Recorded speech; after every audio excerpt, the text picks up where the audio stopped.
Hello, everyone, and good evening. I'm Don Arleth, and welcome to Flash News. 15,500 new cases of coronavirus have been reported in Poland. Hospitals are working full-time to take care of patients, and the government has doubled the salaries for medics fighting the pandemic. Here's more. Although the number of new infections in the last day has decreased by more than 1,500, this decrease does not mean an improvement. The whole Polish health service is involved in the fight against the virus. We are prepared for the whole society, so we have beds for adults, we have also beds for the youngest children. In the whole country, there are slightly more than 17,000 COVID beds. About 500 respirators are free. The Ministry of Health requested the General Prosecutor's Office to initiate proceedings in the case of unrealized deliveries of ventilators. Of the 1,200 ordered, only 200 arrived. We are also talking about 3.6 million euros of penalties, so a total of 15.5 million euros to be refunded. Even before the COVID Act entered into force, the Minister of Health issued an order to the National Health Fund that all medical workers fighting against the coronavirus should be paid double. The number of coronavirus infections in Europe has now exceeded 10 million cases. This means that 5 million people were infected just over the last month. European countries are imposing further sanitary restrictions to control the already rapid spread of the coronavirus. The highest number of infections in the European Union was recorded in Belgium. The authorities imposed a strict sanitary regime. The government did not decide to close the country completely, but all stores except for groceries and pharmacies were closed. The Germans introduced the so-called soft lockdown. Last day, over 12,000 new infections were reported. Restaurants, theaters and museums are closed. Schools and kindergartens will remain open. Our success depends on close cooperation and understanding of the principles of the constraints. In France, 12 million students returned to school. In Italy, where nearly 30,000 new infections are reported daily, Prime Minister Giuseppe Conte announced a curfew. Gambling halls, museums, exhibitions and art galleries will be closed, and at weekends all shopping malls will be closed as well. There will be restrictions on travel between certain regions. The situation is serious and critical in some regions. This is how the streets of 20 Spanish cities looked like, where protests against epidemic restrictions continue. 30 people were wounded and over 70 were detained. The presidential initiative on abortion is already in the same. The ruling party is also working on amendments to the draft legislation. Meanwhile, the protests continue after the decision of the Constitutional Tribunal, and the opposition does not want to talk to the Prime Minister about a compromise on the abortion law. The Civic Platform, the Left and the PSL will not take part in the consultations on the presidential project proposed by the Prime Minister. The Left will not take part in any talks in any meetings.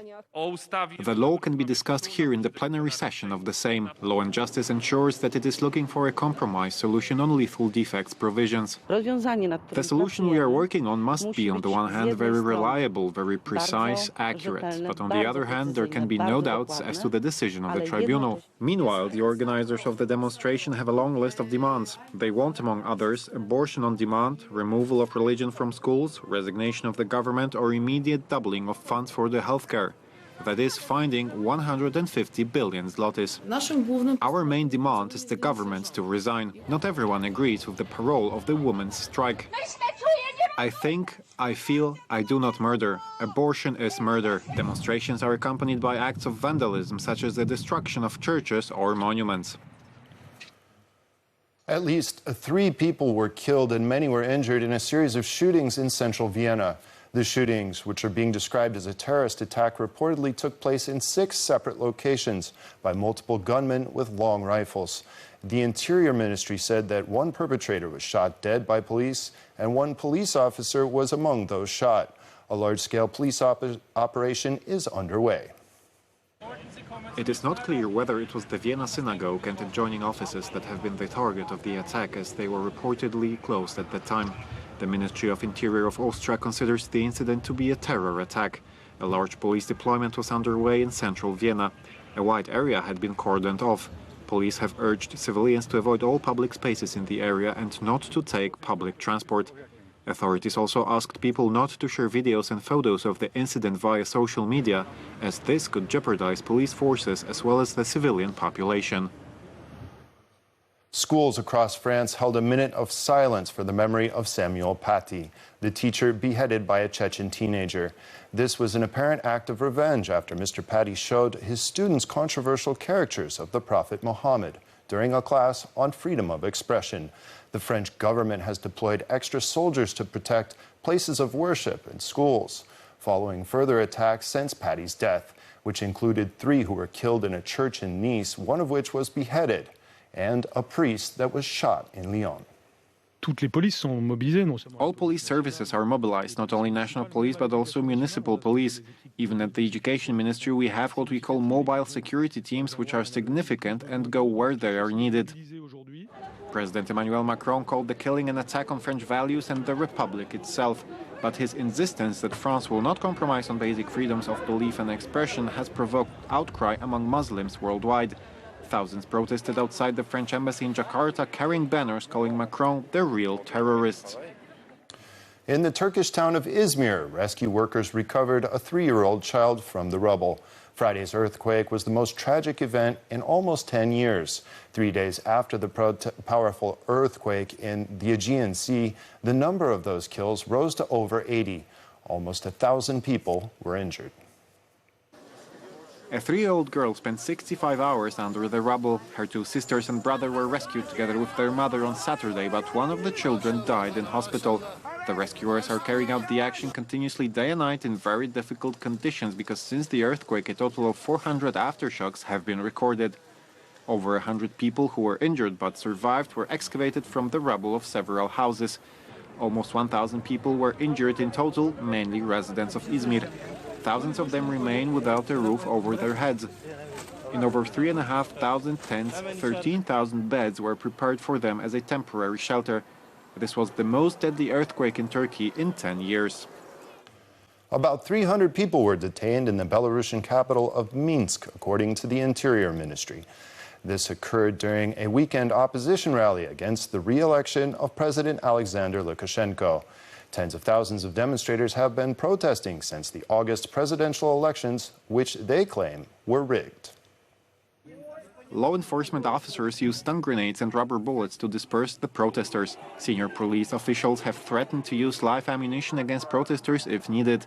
Huge demonstrations have flooded the capital every weekend for 12 consecutive weeks, keeping up pressure on Lukashenko, who has hung on despite the crisis and said he has no intention of quitting. This week, he partially closed Belarus borders to the west to replace his interior minister and said that any protesters who lay a hand on officers should, quote, at least leave without their hands. And now for a whale of a tale. A Dutch metro train, which was driving without any passengers, has been saved from disaster after it smashed through a safety barrier but was prevented from plummeting into the water by a sculpture of a whale tail. The driver of the train, who was the only person on board, was unharmed in the incident, which happened just after midnight at a town nearby Rotterdam. The cause of the crash was still being investigated. The sculpture was built around 20 years ago in a park underneath the race metro, its name a deliberate play on the fact that it is a tail track at the end of the line. A team of experts, including the architect of the sculpture, was now on site to work out how to safely remove the train. Tailor-made clothes without a visit to the tailor. One Japanese company announced a new bodysuit which, when scanned with a smartphone, allows users to upload their measurements and order custom-made clothes. Accurate and easy-to-use body measuring technology is being targeted by online fashion retailers trying to reduce returns. The technology could also find its place in healthcare or fitness, the company says. Hollywood star Johnny Depp lost his libel battle with a British tabloid which labeled him a wife-beater after a High Court judge ruled that the newspaper's allegations were substantially true. Judge Andrew Nicol said he accepted claims from the actor's ex-wife, actress Amber Heard, that he had violently assaulted her during their tempestuous 5-year-long relationship. The Inca citadel of Machu Picchu, the crown jewel of Peru's tourist sites, reopened Sunday with an ancient ritual after a nearly 8-month lockdown due to the coronavirus pandemic. For safety reasons, however, only 675 tourists will be able to access the site per day, just 30% of the number of visitors pre-pandemic. Well, that concludes our program for tonight. Thank you for watching, and tune in to the special coverage on the presidential elections tomorrow on tvp.info. I will see you the day after.